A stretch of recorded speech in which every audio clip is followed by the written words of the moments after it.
اب انجینئر مرزا محمد علی کو کیا پتہ بابا ہوتا کیا ہے؟ وہ تو اس کو تو حضرت جی جو پیچھے سے پیسے آ رہے ہیں نا اس کو تو وہ نظر آ رہا ہے، اس کو کیا پتہ بابا ہوتا کیا ہے؟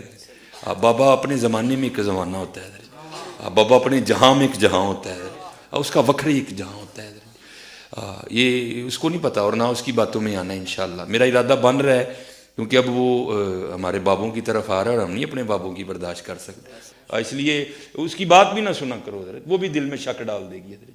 اور انشاءاللہ بس میں توفیق مانگ رہا ہوں اپنے اللہ سے، بڑی جلدی میں نے انشاءاللہ اس کا رد شروع کرنا ہے۔ ایویں بکواس کر رہا ہے اپنے کمرے میں بیٹھ، اب تو پتہ نہیں کیا ہو رہا ہے۔ نہیں جی اسی تے انج مننا ہے، او بھائی انج نہ من جویں وڈیاں نے منے، تو بھی انج ہی من یار، یہ نہ کھیل کھیلنا یار، اپنے چاء اور لاڈ میں اس طرح نہ کر، یہ تیرا چاء لاڈ غلط ہے، تو بھائی اس طرح ہی من جویں انہوں نے منیا یار، نہ کر، نہ امت نو پاڑ، خدا دا واسطہ جی نہ کرو اس طرح، نہ کرو اس طرح حضرت۔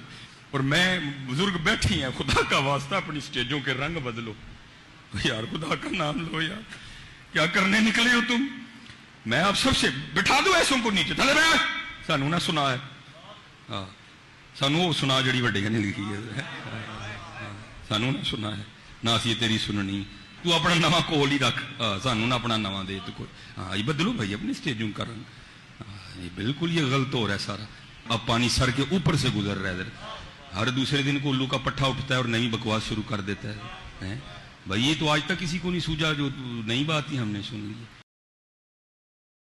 اللہم صلی علی محمد وعلی آل محمد کما صلیت علی ابراہیم وعلی آل ابراہیم انک حمید مجید، اللہم بارک علی محمد وعلی آل محمد کما بارکت علی ابراہیم وعلی آل ابراہیم انک حمید مجید۔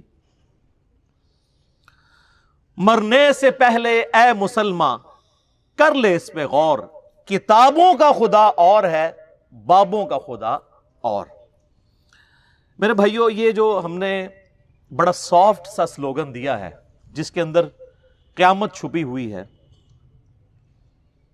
اس میں قطعاً یہ مقصد نہیں ہے کہ ہمارے جو آباء و اجداد تھے وہ کسی اور خدا کی پوجا کرتے تھے اور ہم کسی اور خدا کی کرتے ہیں۔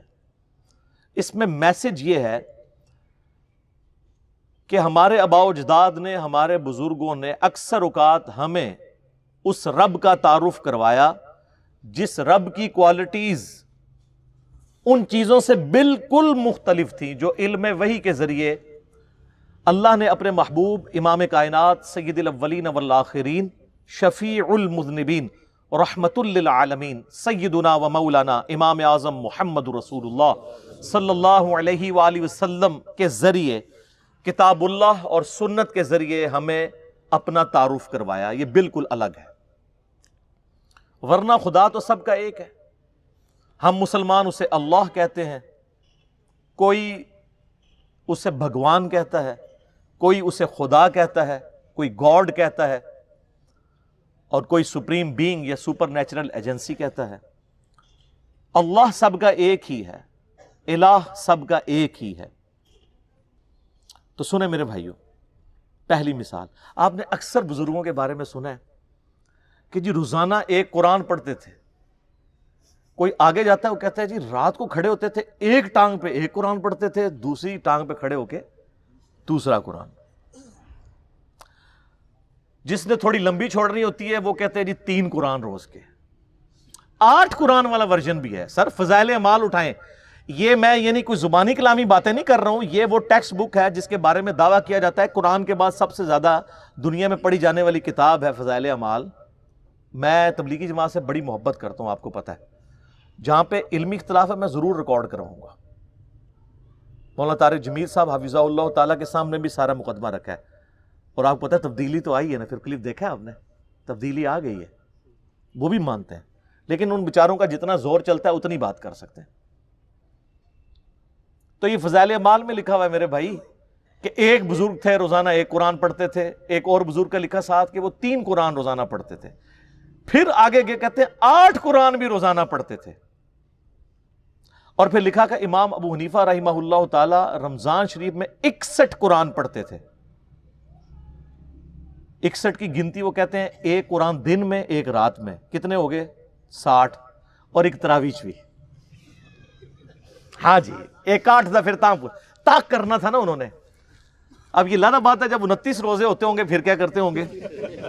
تو بہرحال لوگ کہتے ہیں 61 قرآن امام حنیفہ رحمہ اللہ. یہ فضائل اعمال میں لکھا ہوا ہے سر. ہم جے پی جیز ایڈ کریں گے, ایک ایک چیز کا جے پی جی ڈالیں گے, تاکہ آپ ایک بار یہ سوچیں کہ مرنے سے پہلے اے مسلمان کر لے اس پہ غور. کتابوں کا خدا اور ہے, بابوں کا خدا اور. یہ بابوں کا تعارف ہے قرآن کے حوالے سے, اور ایک کتابوں کا تعارف ہے. سر جامعہ ترمذی میں حدیث موجود ہے, اللہ کے محبوب صلی اللہ علیہ وآلہ وسلم نے فرمایا جس شخص نے 3 دن سے کم میں قرآن کمپلیٹ کیا, مکمل کیا, اس نے قرآن کے فہم میں سے کچھ بھی حاصل نہیں کیا. یہ ان کو کہہ رہے ہیں جن کو عربی آتی تھی, تو آنو تو عربی آندی بھی کوئی نہیں. جن کو عربی آتی ہے ان کو کہا جا رہا ہے 3 دن سے کم میں قرآن مکمل کیا, تو فہم اس کا حاصل ہی نہ کیا. تو یہ جو 8 قرآن روزانہ کر رہے ہیں یہ کس سنت پہ عمل کر رہے ہیں؟ اپنی وشفل تھنکنگز میں سرگرداں ہیں. اور اس سے بھی مزے کی بات صحیح مسلم میں حدیث ہے, نبی علیہ السلام نے صحابہ کرام سے فرمایا, یہ حدیث بخاری میں بھی ہے لیکن مسلم میں ڈیٹیل ہے, بخاری مسلم دونوں میں ہے, کہ بھلا بتاؤ تم میں سے کسی شخص کی استطاعت ہے کہ وہ ایک رات میں 1/3 قرآن پڑھ لے, یعنی 10 پارے. آج کی ڈیٹ میں پارے اس زمانے میں تو نہیں تھے. تو صحابہ کرام نے کہا کہ یا رسول اللہ کس کی استطاعت ہوگی کہ وہ رات میں 1/3 قرآن پڑھ لے؟ ہائے ہائے ہائے ہائے ہائے, سر ہے استطاعت, فضائل اعمال میں 8 بھی ہے جے. لیکن صحابہ کرام تو بزرگ نہیں تھے نا, آپ کو پتا ہے, وہ تو کامل ایمان مومنین تھے. یہ کہانیوں والے ہیں, وہ کامل الایمان اے کہانی باز. تو صحابہ نے کہا یا رسول اللہ کسی کی استطاعت نہیں. تو آپ نے فرمایا کہ سورۃ الاخلاص پڑھ لو, یہ 1/3 قرآن کے برابر ہے, 1/3 قرآن کے برابر ہے. اپنے نظریات کے اعتبار سے بھی, کیونکہ قرآن حکیم کا 1/3 عقیدہ توحید ہے, اور چونکہ سورہ اخلاص توحید کی جڑ ہے, اس اعتبار سے بھی تعلیمات میں بھی یہ 1/3 ہے قرآن کا, اور فضیلت میں بھی. اچھا اگر یہ کہتے ہیں نا کہ ہمارے بزرگ جو 8 قرآن پڑھتے تھے وہ 24 بار پڑھتے سن سورہ اخلاص, پھر تو ٹھیک ہے. 8 × 3 = 24. 24 ٹائمز اگر سورہ اخلاص کوئی پڑھ لے اور 8 قرآن روزانہ کے, اگر یہ کہتے ہیں پھر تو ٹھیک ہے. لیکن آپ کو بھی پتا ہے کہ انہوں نے یہ نہیں کہا ہوا, ٹھیک ہے, کیونکہ اس پہ پوری رات ایک ٹانگ پہ کھڑا نہیں ہونا پڑتا. سورہ اخلاص اگر کسی نے پڑھنی ہے 3 دفعہ کتنا ٹائم لگتا ہے. اور آپ کو ایک اوریجنل مدنی لطیفہ سناتے ہیں. یہاں پہ جیلم ہمارے شہر کے اندر تبلیغی مرکز ہے. کبھی کبھار میں زور کی نماز میں وہاں چلا جاتا ہوں, تو زور کی نماز کے بعد نا فضائل اعمال کی تعلیم ہوتی ہے. اب وہ عالم دین ہے جو وہ فضائل اعمال پڑھ کے سنا رہے ہوتے ہیں, اور سامنے مدرسے کے بچے بھی ہوتے ہیں. تو میں نے اپنے بچوں کو پابند کیا کہ تم نے بھی سن لیا کرو تعلیم نا. اب میرا ایک بچہ ماشاءاللہ 10 سال کا ہے اور ایک آلموسٹ 11 سال کا. تو یہ میں 5-6 مہینے پہلے کی بات کر رہا ہوں. تو ہم درس سن رہے ہیں نا, تو یہی والا جناب وہ فضائل قرآن والا آ گیا جی, ایک بزرگ 3 قرآن روزانہ, ایک 8 قرآن, اور یہ 61 قرآن. اب میں جب بیٹھا ہوا درس سن رہا نا, تو میں بچوں کی طرف دیکھ رہا, میں نے کہا کہیں یہ بھی وہی تو نہیں سوچ رہے جو میں سوچ رہا ہوں. تو خیر بعد میں ہم جب موٹر بائک پہ بیٹھے, میں گھر آنے لگا, تو میرا بچہ مجھے کہتا ہے, احمد کہتا ہے بابا یہ باقی باتیں تو ٹھیک تھیں, ایک بندہ روزانہ 3-8 قرآن کیسے پڑھ سکتا ہے؟ تو میں نے کہا بیٹا یہ کہانی تھی, اس کو چھوڑ دو, باقی باتیں لے لو. لیکن میں یہ سوچ رہا تھا کہ 80 لوگ اس عمر ہی ٹگے سن ڈنگر, کیونکہ ہماری تربیت نہیں ہوئی تھی. اور آج کل کے بچے سوچتے ہیں, کیوں سوچتا ہے؟ اس نے قرآن کئی دفعہ مکمل کیا, اسے پتہ ہے یہ اتنی موٹی کتاب ہے, یہ 8 دفعہ روزانہ کیسے پڑھی جا سکتی ہے. آپ لاکھ کسی کو کہتے رہے جناب انج کر کے پڑھ لی, انج کر کے پڑھ لی, کیسے منوائیں گے؟ اور میں نے تو احادیث سے ثابت کر دیا کہ صحابہ کرام علیہم رضوان بھی کہہ رہے ہیں کہ کس کی ہمت ہے کہ رات میں 1/3 قرآن پڑھ لے. تو نبی علیہ السلام نے وظیفہ دیا ہے سورہ اخلاص کا. تو ہم تو یعنی یہ ساری مثالیں آپ کے سامنے اس لیے رکھتے ہیں کہ آپ کم از کم مرنے سے پہلے اے مسلمان کر لے اس پہ غور. کتابوں کا خدا اور ہے, بابوں کا خدا اور. دوسری مثال سنیں. یہ چونکہ قرآن کے دشمن ہے, بدنیتی کی وجہ سے نہیں, پوری نیک نیتی کے ساتھ. میں کہتا ہوں اس امت میں جس نے بھی اس امت کا جنازہ نکالا پوری نیک نیتی کے ساتھ نکالا ہے, کوئی دو نمبری نہیں تھی ان کے اندر, پوری نیک نیتی کے ساتھ. چونکہ شیطان جب ان کے برے اعمال ان کی نظروں میں سنوار دیتا ہے تو نیک نیتی سے وہ کام کر رہے ہوتے ہیں نا. تو قرآن سے دور کرنے کے لیے انہوں نے لوگوں کو یہ کہنا شروع کر دیا کہ آپ جو ہے نا وہ عربی ٹیکسٹ کے اوپر نا ذرا غور کریں, اس کے اوپر ایمفسائز کریں.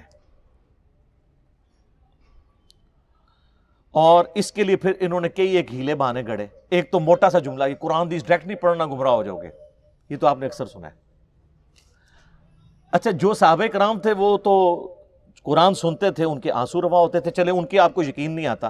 یہ جو گورے مسلمان ہو رہے ہیں, 2007 میں کلنٹن پاکستان آئے اور انہوں نے کہا کہ اسلام از دا فاسٹسٹ گروئنگ ریلیجن ان امریکہ. وہ قرآن جو ہے وہ تو ڈائریکٹ ہی پڑھ رہے ہیں گورے, انگریزی میں ترجمہ, اور ہم جو پیدائشی مسلمان اردو میں پڑھ کے گمراہ ہو جائیں گے. اور ہم بڑے فخریہ بتاتے ہیں جی بڑی تیزی نہ لوگ گورے مسلمان ہو رہے ہیں, فخریہ بتاتے ہیں نا. اور یہاں ہم کہانی کروا رہے ہوتے ہیں کہ ڈائریکٹ نہ پڑھنا گمراہ ہو جاؤ گے, اور ہم ایسے علماء کو سبحان اللہ کہہ رہے ہوتے ہیں.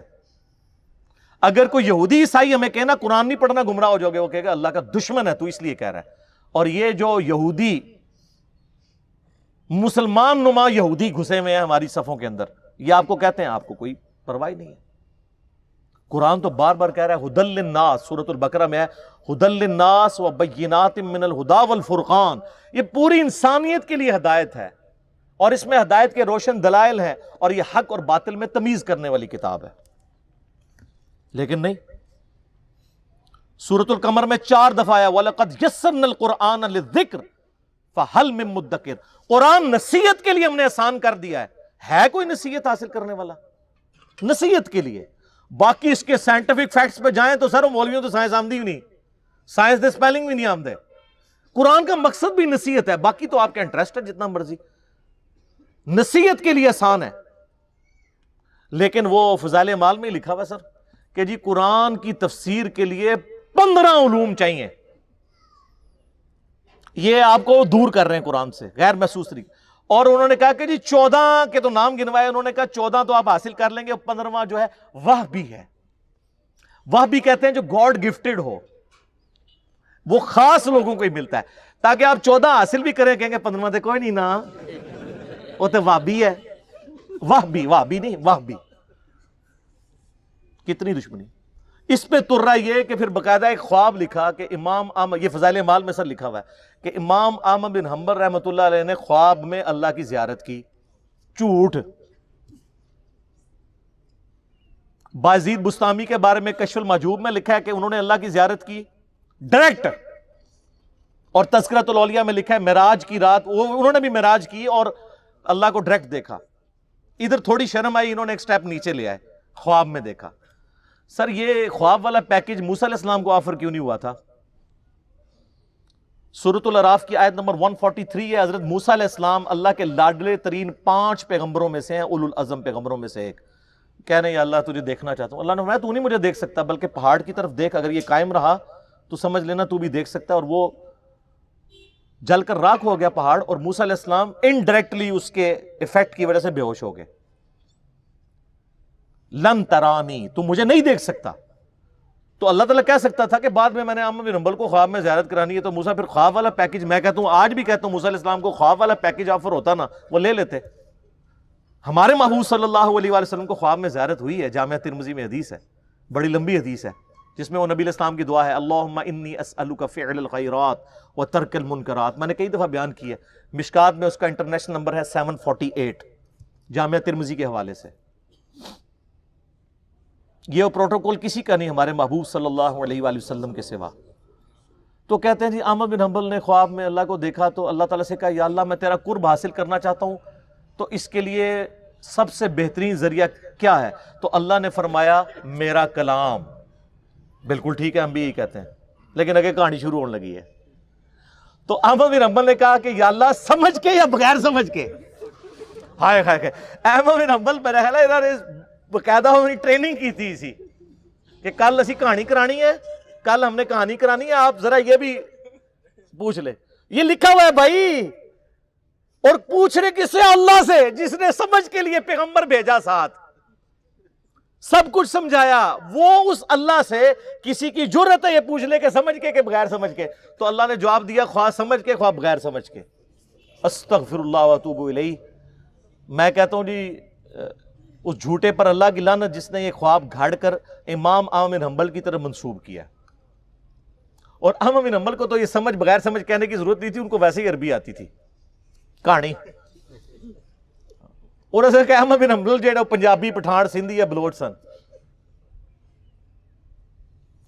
یہ ہے جناب بابوں نے جو آپ کو تعارف کروایا۔ اور سر آپ کتاب اللہ کھولے تو سورہ صاد کی آیت نمبر 29 ہے، کتاب انزلناہ الیک مبارک۔ یہ وہ مبارک کتاب ہے جو ہم نے محبوب صلی اللہ علیہ وآلہ وسلم آپ کی طرف نازل کی ہے، لیدبروا آیاتہ، تاکہ لوگ اس کی آیات میں تدبر کریں اور نصیحت حاصل کریں اس سے عقل والے۔ اچھا یہ آپ بتائیں گے نا لوگوں کو تو یہ اگلی کہانی کرائیں گے۔ دیکھیں اس میں لکھا ہے عقل والے نصیحت حاصل کریں، تو ہر کوئی تو عقل والا نہیں ہے۔ اچھا جی تو تسی روٹی جڑی ہے ناکرا کھاندے ہو؟ عقل تو ہر بندے کو ہے میرے بھائی۔ جب قرآن کہتا ہے کہ عقل والے، تو اللہ تعالیٰ اس سے مراد لیتا ہے ادر دین مجذوب اور کلندر اور مجنون۔ تو کوئی بھی نہیں ہے ان میں سے، ہم میں سے کوئی ہے مجنون، کلندر یا مجذوب، چلا، پاگل؟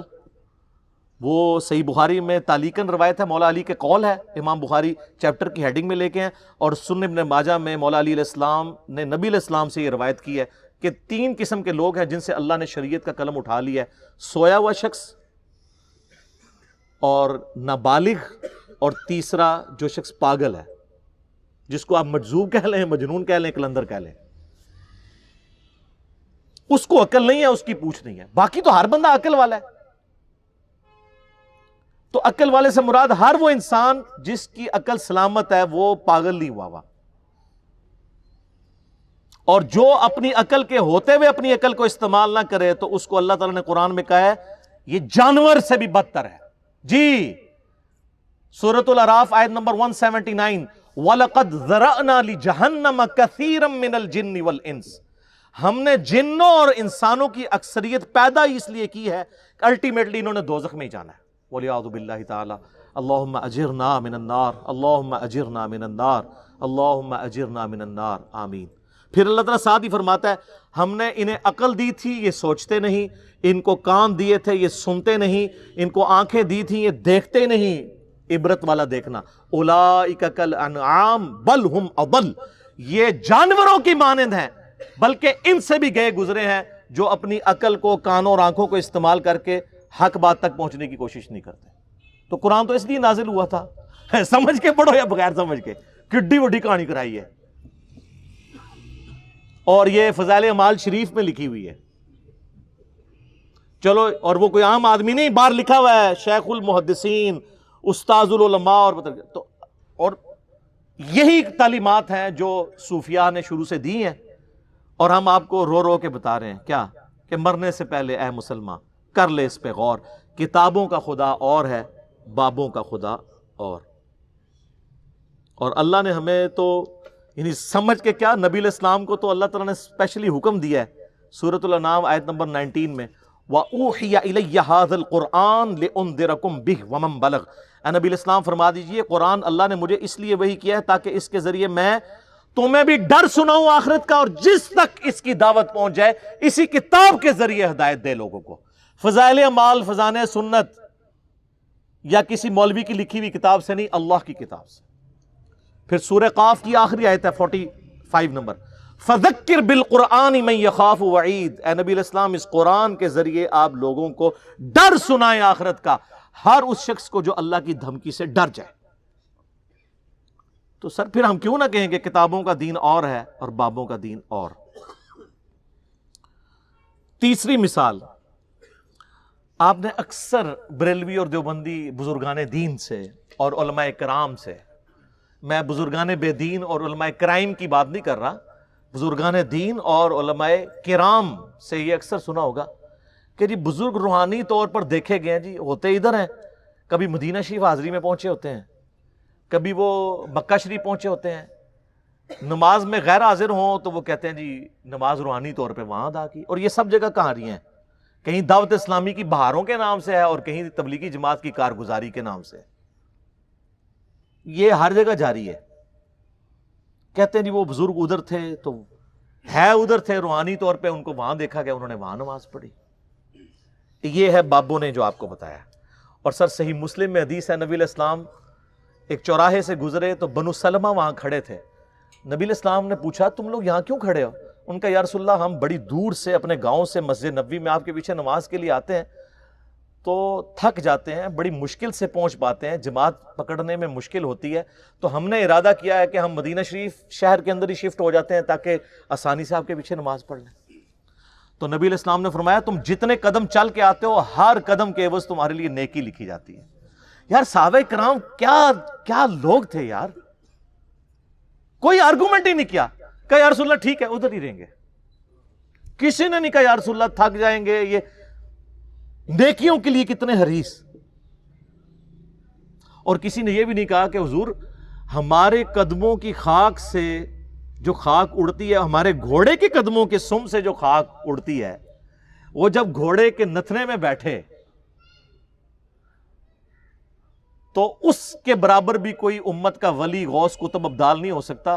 تو ہمارے بعد تو بزرگان دین ہواؤں میں اڑ اڑ کے مکے اور مدینے نمازیں پڑھیں گے تو یا رسول اللہ ٹھیک ہے ہم شفٹ نہیں ہوتے، ہم اڑ کے آ جایا کریں گے. اس زمانے میں کوئی نہیں اڑتا تھا، آج بھی کوئی نہیں اڑ سکتا میرے بھائی. کہانی ہے سب. اگر کسی کو زوم ہے نا اڑ سکتا ہے تو سارے بزرگان دین کٹھا کہتے ہیں دنیا اولیاء اللہ سے خالی نہیں ہے. ایک ولی لے آؤ نا سر، منار پاکستان پہ چڑھاتے ہیں، لیکن ہمیں تو یقین ہے کہ وہ شہادت کے رتبے پہ پہنچیں گے. انگریز کا پیراشوٹ اس کو باندھ دیں گے، وہ چھلانگ لگائے اڑ کے بتائے. اور جب ویسے تو وہ پہلے ہی توبہ کر لے گا،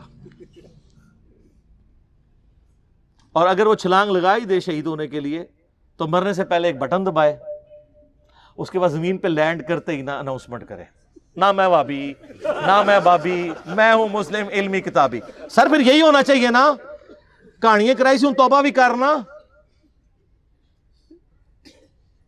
اور پھر وہ اپنے مریدوں کو بھی کہے کہ مرنے سے پہلے اے مریدو کر لو اس پہ غور. میرا خدا اور تھا اور کتابوں کا خدا اور. اب میں کتابوں کے خدا کو ماننا شروع ہو گیا ہوں. سر یہ چھوڑ دیں، جن کو اپنے بزرگوں پہ مان ہے نا ان کے ساتھ آپ جہاز میں فلائٹ لیں، سارے مرید کٹھے ہوں، بڑے بڑے امیر مرید ہوتے ہیں نا، کاکپٹ سے صرف پائلٹ کو نکال کے نا پیچھے لیں اور کسی ولی اللہ کو بٹھا دیں کاکپٹ میں، وہ یہ جہاز لینڈ نہیں کرا سکتا. اڑنا تو بڑی دور کی بات ہے، اس دنیا میں نہیں لینڈ کرے گا، آخرت کی زندگی میں. لیکن فائدہ کوئی نہیں نا سر، لینڈ ہوئے گا انشاءاللہ. ظاہر لینڈ تو انہیں کرنا ہے جو فیول مکڑا ہے. وہ لادہ بات ہے کہ آپ لوگ جو ہے وہ پھونک مار کے بغیر پیٹرول کے گاڑیاں چلاتے ہیں، لیکن جہاز نہیں اڑتا بغیر پیٹرول دے.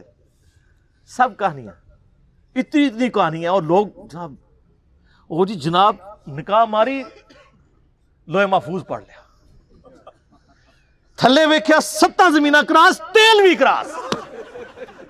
کراس. وہ سر ایڈون نے دریافت کیتا آ کے 200-250 سال پہلے پنسلوینیا. تو کیا کرتے رہے ہیں؟ تیل کیوں کراس؟ ہر بزرگ کو ہی تیل کراس ہو گیا. سر نہیں، دنیا بقدر ایفرٹ ہے، جو ایفرٹ پٹ کرے گا اسے رزلٹ ملے گا. وہ تخت بلقیس والا آپ میرا کلپ دیکھ لیں، تو باقی چیزیں میں نہیں بیان کرتا.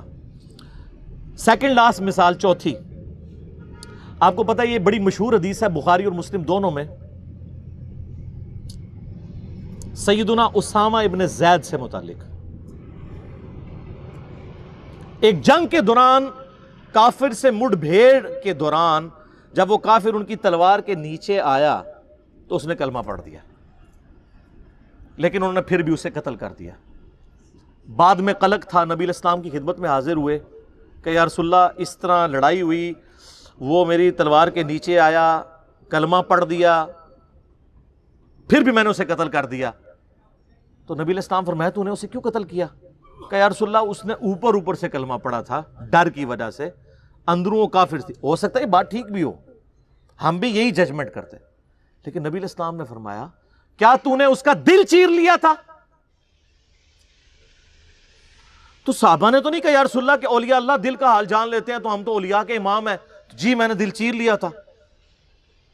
اور جو کہہ رہا تھا اس کو بھی پتا تھا میں کیا کہہ رہا ہوں, کہ کوئی نہیں دل چیر سکتا, صرف نبی کو وحی کی تائید حاصل ہوتی ہے. پھر آپ نے فرمایا اسامہ تو کیا کرے گا جب قیامت والے دن وہ کلمہ پڑھتا ہوا اللہ کے حضور تیرے خلاف مقدمہ قائم کرے گا. اسامہ تو کیا کرے گا, اسامہ تو کیا کرے گا, اسامہ تو کیا کرے گا. نبی علیہ السلام یہ الفاظ ریپیٹ کرتے رہے. سیدنا اسامہ کہتے ہیں میری خواہش ہوئی کاش آج سے پہلے میں کافر ہوتا اور آج کلمہ پڑھ کے مسلمان ہوا ہوتا, کم از کم میرا یہ گناہ تو دھل جاتا. ہوئے ہوئے, اسامہ ابن زید عام بندہ نہیں. صحیح بخاری میں حدیث ہے کہ نبی علیہ السلام زانوں پہ ایک طرف حسن ابن علی کو بٹھاتے تھے تو دوسرے طرف اسامہ ابن زید کو, حضور کے بچوں کی مانت, پوتا حضور کا صلی اللہ علیہ وآلہ وسلم. بڑے بڑے صحابہ غصے کی حالت میں نبی علیہ السلام کو اپروچ نہیں کرتے تھے تو اسامہ ابن زید سے سفارش کرواتے تھے. وہ جو بخاری مسلم میں حدیث ہے جب فاطمہ نامی عورت کی چوری کا مقدمہ آیا اور نبی علیہ السلام کو سفارش کی گئی, وہ بھی اسامہ کے ذریعے کی گئی تھی, لیکن حضور نے ادھر بھی لحاظ نہیں کیا. آپ نے فرمایا تم لوگ مجھے سفارشیں کرواتے ہو, اللہ کی قسم تم سے اگلے لوگ اس لیے تباہ و برباد ہوئے, ان کے اشرافیہ کے لیے الگ قانون ہوتے تھے اور عام لوگوں کے لیے الگ. اللہ کی قسم اگر میری بیٹی فاطمہ بھی چوری کرتی میں اس کے بھی ہاتھ کٹوا دیتا, مجھے اپروچ کرتے ہو تم. یہ ہے اسامہ ابن زید. اور آپ ذرا مجھے بتائیں جو کہتے ہیں جی بزرگ دلوں کے حال جان لیتے ہیں, کہتے ہیں آپ رائے ونڈ چلے جائیں, آپ ملتان شریف چلے جائیں, کسی بھی شریف جگہ پہ چلے جائیں تو مرید وہ ڈر ڈر کے بیٹھے ہوتے ہیں جی بزرگ دل کا حال جان لیتے ہیں. میں نے کہا نا, پرانیاں گلاں, پرانے فرقے, پرانے بزرگ. ہوں تیرا دی برسیاں بھی ہو چکی ہیں نا, 1000 سالہ برسیاں, جو جتنا پرانا ہے وہ اتنی برسی ہو چکی ہے. میں یہ چیلنج کرتا ہوں, میں اپنی میکینیکل انجینئرنگ میں سے مشین ڈیزائن کا یا اسٹرینتھ آف مٹیریل کا ایک فارمولا میکینکس آف مٹیریلز کا لکھ کے دیتا ہوں کاغذ کے اوپر, کوئی دنیا کا بزرگ مجھے دیکھ کے پڑھ کے بتا دے. ہاں اگر وقت کا پیغمبر ہو وہ پڑھ کے بتا سکتا ہے کیونکہ اسے وحی کی تائید حاصل ہوگی. نبی علیہ السلام کو کئی مواقع کے اوپر آپ کو پتا ہے کافروں نے سوال کیے ہیں, نبی علیہ السلام کو نہیں پتا تھا, اللہ نے صورتیں نازل کر کے جواب سکھا دیے. قصہ موسیٰ اور خضر سکھایا, حضرت یوسف علیہ السلام کی بایوگرافی سکھائی, ذوالقرنین بادشاہ سے متعلق سکھایا سورۃ الکہف میں. نبی علیہ السلام کے پیچھے اللہ ہے. سورہ آل عمران کی آیت نمبر 179 ہے کہ اللہ کی یہ شان ہی نہیں ہے کہ کسی غیر نبی کو غیب پر مطلع کرے, وہ اپنے پیغمبروں کو غیب کے اوپر اطلاع دیتا ہے, اور تمہارا کام ہے اللہ اور اس کے پیغمبروں پہ ایمان لاؤ, بس اس حد کو کراس مت کرو. تو نبی علیہ السلام کو اگر یہ چیلنج دیا جائے وقت کے پیغمبر کو, وہ پڑھ کے سنا بھی دے گا, اس کو اللہ آنے واحد میں سب کچھ سکھا دے گا. بابوں کو اس لیے میں چیلنج کر رہا ہوں کہ تمہارا تو کہنا ہے کہ ہمارا اللہ سے تعلق ہے, اللہ کو تو آتی ہے نا انجینئرنگ, پڑھ کے بتاؤ. تم کہتے ہو ہم دلوں کے حال جانتے ہیں, ہمیں کشف القبور ہوتا ہے, وہ بھی کہانیاں. صحیح مسلم میں حدیث ہے, بخاری میں بھی اس کا کچھ حصہ ہے. ایک مدعم نامی غلام تھا نبی علیہ السلام کا, خیبر کے موقع پر نامعلوم تیر لگا, وہ شہید ہو گیا. صحابہ نے کہا سیدھا جنتی ہے. آپ فرمایا تم جنتی کہہ رہے ہو, اس نے تو مال غنیمت کی ایک چادر چرائی تھی جو آگ کی پہنا دی گئی ہے اس کے اوپر, میں دیکھ رہا ہوں. تو صحابہ کرام فوراً گھروں کو لوٹے. اگر کسی نے کوئی رسی کا ایک ٹکڑا بھی یہ سمجھ کے اٹھایا تھا نا اس کی تو خیر ہے, وہ بھی لا کے مال غنیمت میں جمع کروایا کہ یہ سر وہ لوگ سمعنا و اطعنا تھے, سننے والے اور ماننے والے. تو صحابہ کرام کو تو سامنے میت کے اوپر آگ کی جو چادر نظر نہیں آئی ہے. بخاری مسلم میں حدیث ہے, نبی علیہ السلام گزر رہے تھے, آپ رک گئے, آپ کا خچر بدک گیا, کیونکہ آپ علیہ السلام اس پہ بیٹھے ہوئے تھے, اس کی برکت سے اللہ نے اس کو بھی دکھا دیا. ویسے بخاری مسلم میں حدیث ہے کہ ایک مناظر جو ہیں وہ جنوں انس کے علاوہ ساری مخلوقات دیکھتی ہیں. آپ فرمائیں 2 قبر والوں کو عذاب ہو رہا ہے, ایک پیشاب کے چھینٹوں سے نہیں بچتا تھا, دوسرا چغلی کھاتا تھا. پھر آپ نے ایک ٹہنی توڑ کے اس کے 2 حصے کر کے لگایا, فرمایا جب تک یہ ہری رہیں گی ان کے عذاب میں تخفیف ہوتی رہے گی. نبی علیہ السلام کی مبارک ہاتھوں کی برکت سے. تو صحابہ کرام کو تو عذاب قبر نظر نہیں آیا. کہانیاں دل کا حال جان لیتے ہیں. سر اب زمانہ بدل چکا ہے, اب ہر طرف صدا ہے کیا کہ نہ میں وابی نہ میں بابی, میں ہوں مسلم علمی کتابی. یہ علمی کتابی باتیں. آخری مثال 5ویں فقہ حنفی سے متعلق. فقہ حنفی کی ساری کتابوں میں آپ کو ملیں گی یہ ساری کہانیاں. جب ان کو دلائل نہیں ملتے نا تو وہ پھر روب ڈالتے ہیں آپ کے اوپر. چاہے وہ قاضی ثناء اللہ پانی پتی ہوں، خواہ وہ صاحب در مختار ہوں، صاحب رد المختار ہوں، یہ سب لوگ یہ کہانی لکھتے آئے ہیں اور ان کی تو کوئی حیثیت نہیں ہے. ان سب کے بڑے بزرگ جو ہیں شیخ احمد سرہندی المعروف مجدد الافسانی، جنہوں نے خود ہی اپنے آپ کو مجدد ڈکلیئر کیا اپنی زندگی میں، اور 1000 سال کا، کیونکہ بیچاروں کو حدیثیں تو نہیں پتہ تھی. حدیث میں تو 100 سال کا مجدد ہوتا ہے. سنن نبی داؤد میں حدیث ہے، المستدرک الحاکم میں ہے کہ ہر صدی کے کنارے کے اوپر اللہ تعالیٰ ایک ایسا شخص ضرور بھیجے گا میری امت میں جو دین کی تجدید کرے گا. 100 سال میں ایک. امت کا پہلا مجدد عمر بن عبدالعزیز ہے، المتوفا 101 ہجری 101 ہجری میں فوت ہوئے 38 سال کی عمر میں. اور آخری جو مجدد ہیں وہ امام محمد بن عبداللہ المہدی ہیں، درمیان میں ہر فرقے کے اپنے ہیں. یہ دو پہ امت متفق ہے اور سنی شیعہ دونوں متفق ہیں. تو مجدد صاحب نے کہا کہ میں 1000 سال کا مجدد ہوں. پھر اپنے مکتوبات میں لکھا کہ مجھے جو اللہ نے شانیں دی ہیں مجھے امید ہے اللہ سے اس کا کچھ حصہ مہدی کو بھی مل جائے گا. کڈی کہانی. اور ہمارے وہ بولے استاد ڈاکٹر اسرار صاحب رحمہ اللہ تعالیٰ، اللہ ان کی غلطیوں سے درگزر فرمائے، وہ بھی کہتے تھے جی مجدد صاحب کی بڑی خدمات ہیں. سر بڑی خدمات بڑے لوگوں کی ہیں، لیکن جو ساتھ کہانیاں یہ کرا کے گئے ہیں، وہ مجدد صاحب مکتوبات میں لکھتے ہیں کہ ہمارے بزرگوں نے کشف کے ذریعے دیکھا ہے کہ عیسیٰ ابن مریم جب دنیا میں اتریں گے تو فقہ حنفی کے مطابق عمل کریں گے. کڈی کہانی. پھر ان کو شرم آئی کہ یار یہ میں بات کروں گا تو لوگ کہیں گے کہ ایک پیغمبر کو تم نے اپنے ایک بابے کے نیچے لگا دیا. تو انہوں نے کہا نہیں، وہ ہوگا یہ کہ حضرت عیسیٰ علیہ السلام بھی اجتہاد کریں گے اور ان کا اجتہاد امام حنیفہ سے مل جائے گا. اور بھائی آج کا اجتہاد نہیں امام حنیفہ سے مل سکتا. امام حنیفہ کو یہ پتہ ہی نہیں ہے کہ کیمرہ دنیا میں آ چکا ہے، اس کا شرعی حکم کیا ہے، ٹرین میں نماز کا شرعی حکم کیا ہے، قطبین پہ نماز کا شرعی حکم کیا ہے، چاند پہ کیسے نماز پڑھیں گے. کینگرو نہیں دیکھا ہوا انہوں نے. آج کے کئی مسائل ہیں جو ان کو پتہ ہی نہیں ہے. تو آج کے بھی بعد ماڈرن زمانے میں جو اجتہاد ہے وہ کون سے اجتہاد سے ملے گا. یہ تھی جناب کہانی شریف، بابا شریف.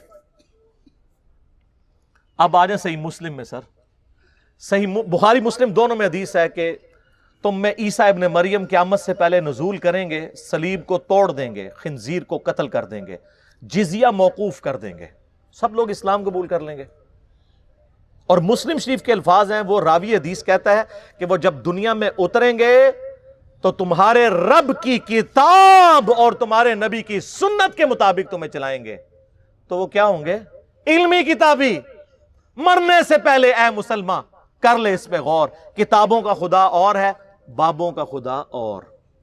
عیسیٰ ابن مریم کتاب اللہ اور سنت کے مطابق. اور بالکل ٹھیک ہے سر، حجۃ الوداع کا خطبہ بھی یہی ہے. یہ بالکل فٹ ان بیٹھتا ہے. اچھا مزے کی بات ہے کہ حضرت عیسیٰ کے نزول کی حدیثیں تو مسلم شریف سے لے رہے ہیں، اور مسلم شریف میں لکھا ہے کہ انہوں نے امام حنیفہ کا مقلد نہیں ہونا، نبی علیہ السلام کا متبع ہونا ہے. وہ لے نہیں رہے. کیوں نہیں لے رہے؟ اس کی وجہ یہ سر مسلم شریف انہوں نے پڑھی نہیں ہے، کہانیاں پڑھ دے رہے ہیں. کیونکہ دیکھ لیں مجدد صاحب بھی کہہ رہے ہیں کہ ہمارے بزرگوں نے دیکھا ہے، وہ بھی کہہ رہے تھے بزرگوں نے دیکھا ہے. ایک بزرگ دوسرے بزرگ کا بتا کے جاتا ہے، وہ اس کا بزرگ، پھر اس طریقے سے یہ چین چلتی جاتی ہے. اور یہ ایسے خطرناک لوگ ہیں، جانے سے پہلے اتنے بچے دے کے جاتے ہیں جو ان کو بزرگ ڈکلیئر کریں، پھر وہ جاتے ہوئے بچے دیتے ہیں تاکہ وہ خود بزرگ ہوں، اور وہ بچے پھر آگے بچے دیتے ہیں، روحانی بچے. میں شیطانی بچے نہیں کہتا، یہ تو آگے جا کے پتہ چل جائے گا. تو یہ جناب ہمارا درد تھا. ہم آپ کو کتابوں سے جوڑ رہے ہیں، بابوں سے نہیں. اور جب آپ کتابوں سے جڑ گئے تو آپ نبی علیہ السلام کے مبارک قدموں تک پہنچ گئے. اصل مقصد تو یہ ہے، اس کو امام مانو جسے اللہ نے آپ کا اور میرا امام بنایا. ما ضل صاحبکم وما غوا. تمہارے نبی نہ کبھی بہکے ہیں نہ کبھی بے راہ چلے. آپ کے بزرگ تو سب سے بڑے بزرگ شیخ عبد القادر جیلانی کی طرف منسوب واقعہ سارے سناتے ہیں نا ہمیں، کہ یہ ایک دفعہ شیطان نورانی شکل میں سامنے آیا اور کہا کہ اے عبد القادر میں تیرا رب ہوں، آج کے بعد تجھے نمازیں معاف. تو انہوں نے کہا لا حول ولا قوت الا باللہ. تو شیطان وہاں سے غائب ہونے لگا، اور غائب ہوتے ہوتے اس نے اگلا وار کیا کہ عبد القادر تیرے علم نے تجھے بچا لیا، تو انہوں نے کہا کہ لا حول ولا قوت الا باللہ، مجھے اللہ کے فضل نے بچایا ہے۔ تو اس نے کہا کہ میں نے تیرے اس لیول پہ پہنچے ہوئے 70 غوث دوزخ تک پہنچا دیے اس تکبر کی وجہ سے، تجھے تیرے علم نے بچایا۔ تو انہوں نے کہا لا حول ولا قوت الا باللہ، مجھے اللہ کے فضل نے بچایا۔ میرا معصومانہ سوال ہے، وہ جو 70 غوث تھے وہ تو گئے دوزخ میں، اور ان کے مریدین جو بیچارے امید لگائے تھے کہ ہمارا پیر ہمیں جنت میں لے کے جائے گا، سر میرا پیر وہ ہے اور آپ کا بھی پیر وہی تھا، لیکن آپ کو بتایا نہیں گیا تھا کہ جس کی گارنٹی اللہ نے قرآن میں دی ہے، ما ضل صاحبکم وما غوا، تمہارے نبی نہ کبھی بہکے ہیں نہ کبھی بے راہ چلے ہیں۔ لقد کان لکم فی رسول اللہ اسوۃ حسنہ قل ان کنتم تحبون اللہ فاتبعونی یحببکم اللہ انا ارسلناک شاہدا ومبشرا ونذیرا وداعیا الی اللہ باذنہ وسراجا منیرا وما ارسلناک الا رحمتا للعالمین وما ارسلناک الا کافتا للناس بشیرا ونذیرا۔ سر اللہ کے نبی کے ہوتے ہوئے کسی بابے کی بزرگ کی ضرورت ہے میرے بھائی؟ تو مرنے سے پہلے اے مسلمان کر لے اس پہ غور، کتابوں کا خدا اور ہے، بابوں کا خدا اور۔ میں اپنی گفتگو کو کنکلوڈ کرتا ہوں صحیح مسلم کی اس مشہور حدیث پہ، انٹرنیشنل نمبر کے مطابق 7377 دجال کے کانٹیکسٹ میں۔ نبی علیہ السلام فرماتے ہیں دجال کا ظہور ہوگا نا تو ایک مومن اٹھے گا، وہ کہے گا کدھر ہے دجال، مجھے ملاقات کرواؤ۔ تو اس کے جو حواری ہیں دجال کے، وہ کہیں گے نہیں نہیں ڈائریکٹ نہیں تمہیں ملاقات کرنے دیں گے، ظاہر ہے پیر صاحب سے کون ڈائریکٹ مل سکتا ہے۔ وہ کہے گا نہیں تمہارے پیر نے کہا ہوا ہے کہ جو بھی اس طرح آئے نیا بندہ اس کو میرے ساتھ ملاقات کرواؤ، تو مجھے لے جاؤ اس کے پاس۔ وہ کہیں گے ہم تجھے ماریں گے، وہ کہتے ہیں مار لینا یار، لیکن دجال نے کہا ہوا ہے کہ جب کسی کو مارنا ہو تو میرے سے پہلے ملاقات کرانا، تو اس کو لے جائیں گے۔ جب لے کے جائیں گے وہ کہے گا تو دجال ہے، لیکن اس کے ماتھے پہ لکھا ہوگا کاف الف را، کافر، لیکن لکھا ہوگا وہ ایبریویشن میں۔ تو آپ جیسے لوگ جو ہے نا، آپ سے مراد بابوں والے، وہ کاف سے کشف، الف سے الہام، فا سے فیض اور را سے روحانیت پڑھ لیں گے۔ ہم پھر بھی چیخ چیخ کے کہیں گے وہ کافر لکھا ہے، وہ کہیں گے نہیں نہیں کاف کشف، الف سے الہام اور فا سے فیض اور را سے روحانیت۔ مرنے سے پہلے اے مسلمان کر لے اس پہ غور، کتابوں کا خدا اور ہے، بابوں کا خدا اور۔ تو صحیح مسلم کی اس حدیث میں آگے پھر آتا ہے کہ وہ شیخ کے پاس لے جائیں گے اسے، دجال کے پاس، تو وہ مومن کہے گا تو مسیح دجال ہے۔ وہ کہے گا میں رب ہوں تیرا، دیکھ میں بارش برسا رہا ہوں، میں سبزہ اگا رہا ہوں۔ وہ کہے گا میرے نبی کی حدیث مجھے پہنچی ہے، تو دجال ہے۔ تو سر یہ مومن کون ہوگا؟ علمی کتابی۔ وہ کہے گا میں تیرے 2 ٹکڑے کروں گا، اور وہ 2 ٹکڑے کر کے ان میں چلے گا، پھر ٹکڑوں کو حکم دے کے پھر زندہ کر لے گا۔ جب وہ زندہ کرے گا کہے گا اب تو مان لے میں نے تجھے مردہ کر کے زندہ کیا، میں تیرا رب ہوں۔ وہ کہے گا تیرے اس عمل نے میرے ایمان میں اضافہ کیا ہے، تو واقعی دجال ہے، اور اب تو میرے قتل پر قادر بھی نہیں ہوگا۔ اور نبی اسلام فرماتے ہیں جب اسے قتل کرنے لگے گا تو اس کی گردن جو ہے وہ تانبے کی ہو جائے گی، وہ اس کے اوپر قدرت نہیں پائے گا، تو اسے اٹھا کے وہ آگ میں پھینک دے گا، لیکن وہ اصل میں جا کے جنت میں گرے گا، یعنی اللہ کے پاس پہنچ جائے گا۔ اور نبی علیہ السلام فرماتے ہیں کہ وہ اس زمانے کا سب سے بہترین شہید ہوگا۔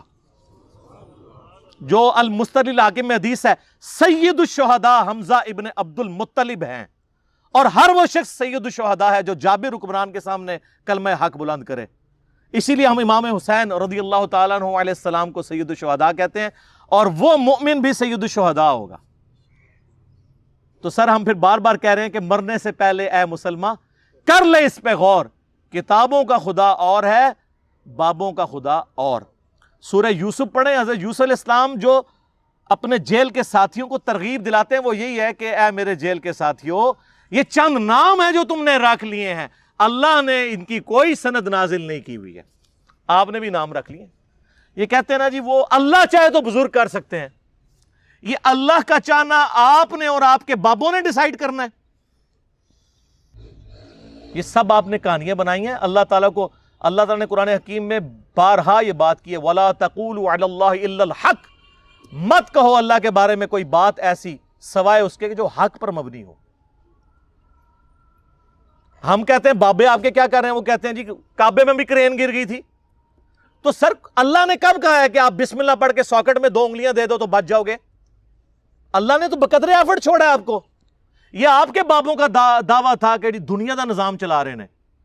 اللہ نے تو حسین ابن علی کو بھی مظلومانہ شہید ہوتے دیکھا ہے۔ اللہ نے تو حجاج ابن یوسف کے ذریعے اور یزید کے ذریعے خانہ کعبے کی توہین ہوتے ہوئے دیکھی ہے۔ وہ ابرا کے لشکر کو ایک ہی دفعہ ہلاک کیا ہے، ایک ہی دفعہ آگ ٹھنڈی ہوئی ہے ابراہیم علیہ السلام پہ۔ رومن امپائر کے بیٹل فیلڈز میں کئی صحابہ کو تیل کے کڑاہوں میں زندہ جلایا گیا۔ اللہ نے کہیں یہ نہیں کہا میں بچاؤں گا، آخرت کی گارنٹی ہے، دنیا بقدر ایفرٹ ہے، یا آپ کو ایفرٹ پٹ کرنی پڑے گی۔ چلیں یہ اللہ کی بات کرتے ہیں، اچھا ہی کرتے ہیں۔ یہ ہمیں بتانے جاتے ہیں اللہ تو آڈا تے بابے ساڈے، ایسی بھی کہنے ہیں سر، مرنے سے پہلے اے مسلمان کر لے اس پہ غور، کتابوں کا خدا اور ہے، بابوں کا خدا اور جب یہ غور کر لو تو ایک دفعہ جھوم کے کہنا ہے کیا کہ نہ میں وہابی نہ میں بابی، میں ہوں مسلم علمی کتابی۔ ٹھیک ہو گیا جناب؟ صلوات بر محمد وآل محمد، اللہم صلی علی محمد وعلی آل محمد کما صلیت علی ابراہیم وعلی آل ابراہیم انک حمید مجید، اللہم بارک علی محمد وعلی آل محمد کما بارکت علی ابراہیم وعلی آل ابراہیم انک حمید مجید، سبحانک اللہم وبحمدک اشہد ان لا الہ الا انت استغفرک واتوب الیک وما علینا الا البلاغ المبین۔ جزاکم اللہ خیرا۔